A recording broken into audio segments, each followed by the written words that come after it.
A paz do Senhor, amados, queridos em Cristo Jesus. Nós queremos, nesta noite, dar continuidade ao assunto: o destino das almas ou o destino dos homens. Nós sabemos que o homem ele é constituído na trigonomia de corpo, alma e espírito. Todo homem, todo ser humano, racional, pensante, inteligente, ele possui um corpo, a estrutura que mantém de pé através do esqueleto. Ele possui uma alma e possui um espírito. Nós vamos ver o princípio da criação, como foi feito isso, como Deus criou o homem. E nós vamos nos reportar a Gênesis, no capítulo de número 2, versículo de número 7. Diz assim a palavra de Deus: E formou o Senhor Deus o homem do pó da terra, e soprou em suas narizes o fôlego de vida, e o homem foi feito alma vivente. A Bíblia está falando de 3 elementos aqui. Primeiro, o pó da terra, ou barro, muito conhecido por nós. Depois a Bíblia fala do Espírito, o Espírito de vida, ou fôlego de vida que Deus soprou. E depois a Bíblia fala da alma, responsável pelos anseios, sentimentos, emoções e pensamentos. Então veja que Deus, ele cria o homem do barro, do pó da terra, de coisa insignificante, de coisa que não tinha valor.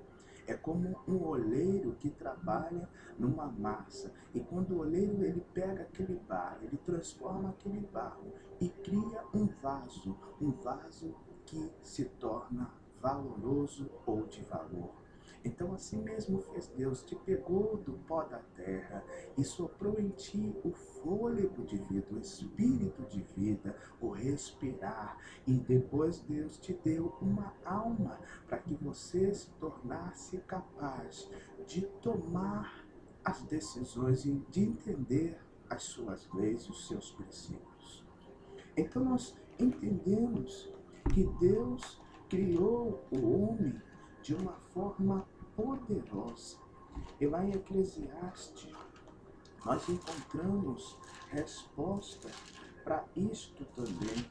Lá em Eclesiastes, no capítulo de número 11, versículo 7, vem nos dizendo: E o pó volte à terra como era, e o espírito volte a Deus que o deu. Então, veja o que acontece conosco depois que nós morrermos. Depois que nós morrermos, não pense você que nós vamos virar uma borboleta, ou que muitos fantasiam como se fossem Alice no País das Maravilhas. Quando eu morrer, eu vou vir num corpo, vou encarnar num cachorro, vou reencarnar num cavalo. Não é assim que a Bíblia diz. A Bíblia diz que o barro voltará a ser pó, como o era, e o espírito voltará a Deus. Que espírito é este? O espírito de vida que Deus nos deu. Ele voltará a Deus. E o que sobra aí é a alma, o destino da alma.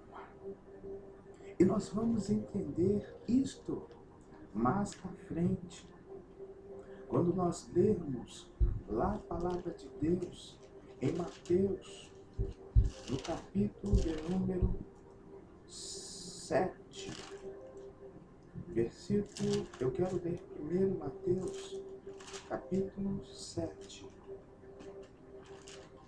versículo de número 13 e 14, para nós entendermos primeiro que existem 2 caminhos. E diz assim: entrai pela porta estreita, porque larga é a porta e espaçoso o caminho que conduz à perdição, e muitos são os que entram por ela, e porque estreita o caminho que conduz à vida, poucos são os que a encontram. É apertado o caminho que conduz à vida. Então diz que o caminho da perdição, ele é um caminho largo, espaçoso. No caminho da perdição se pode tudo, se pode prostituir, se pode usar de tudo, fazer de tudo. Não existem padrões morais para o caminho da perdição, mas o caminho da salvação é diferente. O caminho da salvação, como diz lá em Lucas capítulo 9, versículo 23, olha o que Jesus fala sobre o caminho da salvação. Lucas capítulo 9, versículo 23 diz assim: E dizia a todos: se alguém quiser vir após mim, negue-se a si mesmo, tome a sua cruz a cada dia e siga-me. Jesus estava falando, olha, para você herdar, para você andar pelo caminho estreito que vai te conduzir à vida, você tem que negar-se a si mesmo. E a maior dificuldade que o homem tem é de negar-se a si mesmo, pois ele olha para os prazeres, ele olha para tudo que o mundo tem para oferecer, e ele se engana, ele se envaidece, ele se deixa seduzir pelas coisas do mundo, porque as coisas do mundo seduzem, as coisas do mundo muitas das vezes parecem ser prazerosas no momento, mas nós vamos vendo que este caminho é um caminho de morte. Por isso que lá em Provérbios 16, 25, a Bíblia vem nos falando: há caminho que para o homem parece direito, mas o seu fim é caminho de morte. A Bíblia não está falando de uma morte natural ou física. A Bíblia está falando de morte eterna. E eu quero, antes de dar continuidade, ir com você a 1 Coríntios. A 1 Coríntios, no capítulo de número 15, versículo de número 45. E diz assim: assim está escrito: o primeiro Adão foi feito em alma vivente, o último Adão em espírito vivificante. E diz que o primeiro Adão é da terra, segundo o homem, o segundo é Senhor do céu.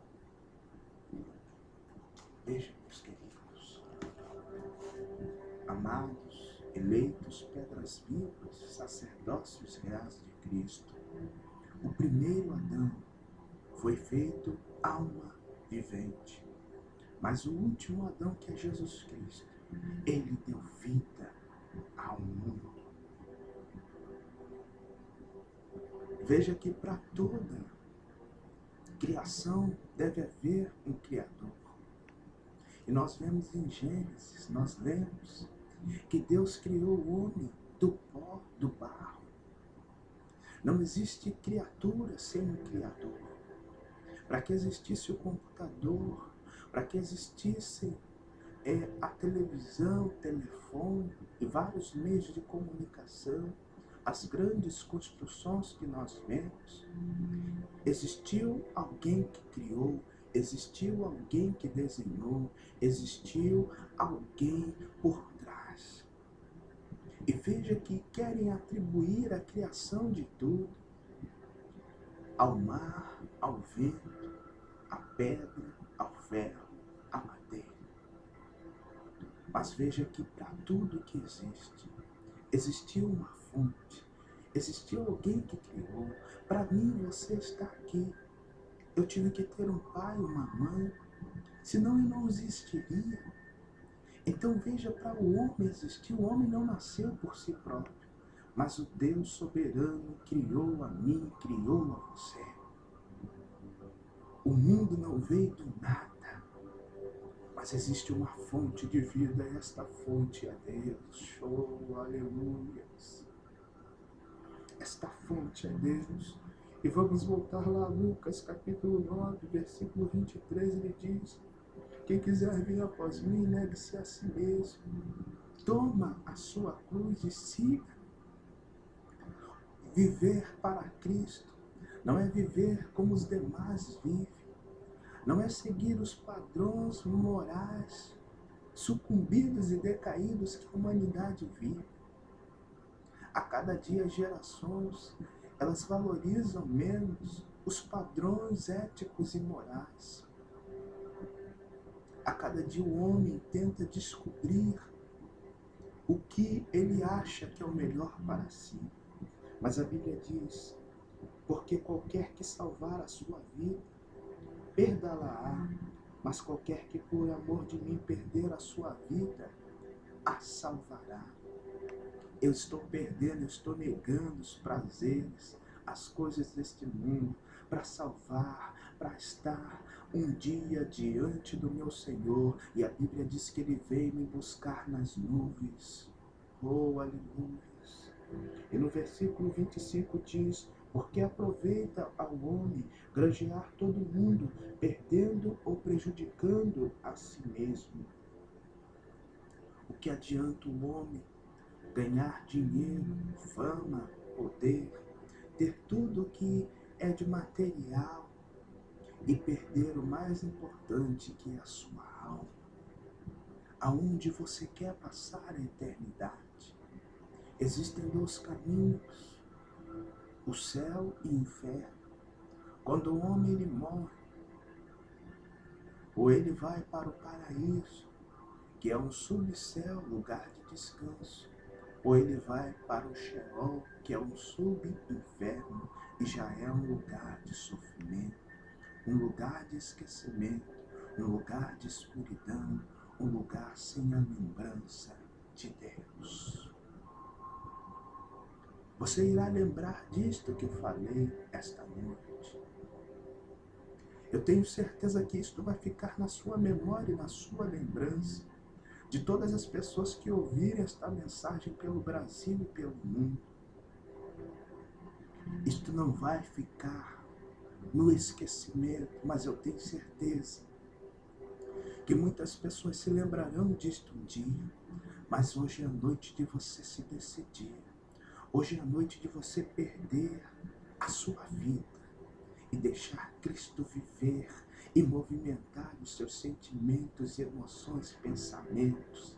Hoje é a noite de você deixar Cristo fazer parte do seu viver. E vamos lá a Hebreus 9:27.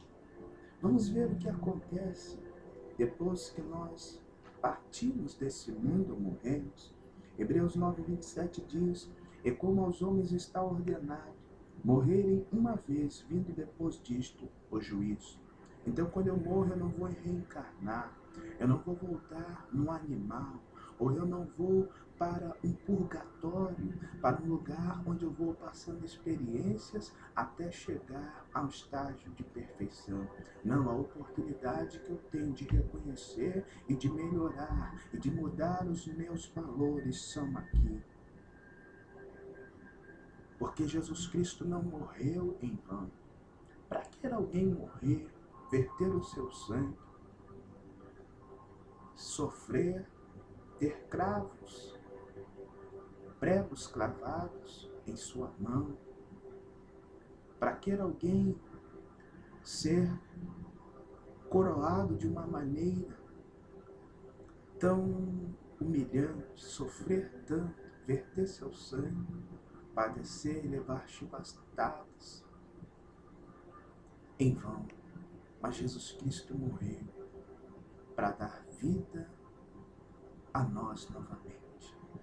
Pois a Bíblia diz em Efésios capítulo 12, que Ele nos reconciliou estando nós mortos em ofensas, pecados e delitos. Todos nós estávamos mortos espiritualmente. Estávamos com uma venda e não conseguíamos ver o mal como mal. Mas no momento em que Jesus Cristo, Ele nos reconciliou e nós reconhecemos como Senhor e Salvador da nossa vida, nós nos reconciliamos com Deus. E o sangue do Cordeiro de Deus nos purifica de todo pecado. O que você quer? Perder a sua vida ou ganhá-la através de Cristo Jesus? É você que decide, é você que toma a decisão. Então faça hoje uma aliança com Deus e receba Ele na tua vida como Senhor e Salvador. Creia em Jesus Cristo, em nome de Jesus. Amém.